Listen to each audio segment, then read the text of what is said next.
পুলিশে দেখেন দেখেন দেখা যায়। দেখতেছি কিটা এটা হচ্ছে বারাক্কার বাঁধ। এটা পারাক্কার ব্রিজ নেই, এটা ফারাক্কার ব্রিজ। বারাক্কার বাঁধ যদি এটা ছেড়ে দেই 5 মিনিটের মধ্যে, 5 মিনিট মাত্র, আগরতলা, আসাম, ত্রিপুরা, কলকাতা, হাওড়া, হুগলি, দিল্লি, গোটা ইন্ডিয়া তলিয়ে যাবে। মাত্র 5 মিনিটে পুরো ইন্ডিয়া বাসি যাবো।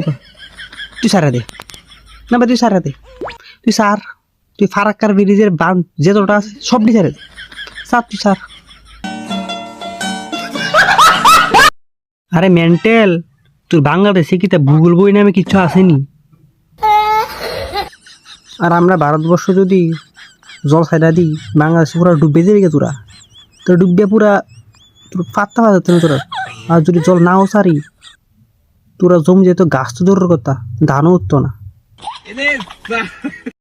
তো ভারতবর্ষের সব নাগরিকদের কইতাছি, তোমরা সবাই একটু সাবধানে থাও, কারণ বাংলাদেশে পারাক্কার বান ছাড়া দিতে পারে। আর সবাই কইতাছি, সবাই 30 মিনিট কিনে রাখো, কারণ তারা যদি ফারাক্কার বান ছাড়া দেয় তাহলে বাইশে যাবো কা, সাদের উপরে 30 লাগে, আমরা জীবনযাত্রা করতে পারব।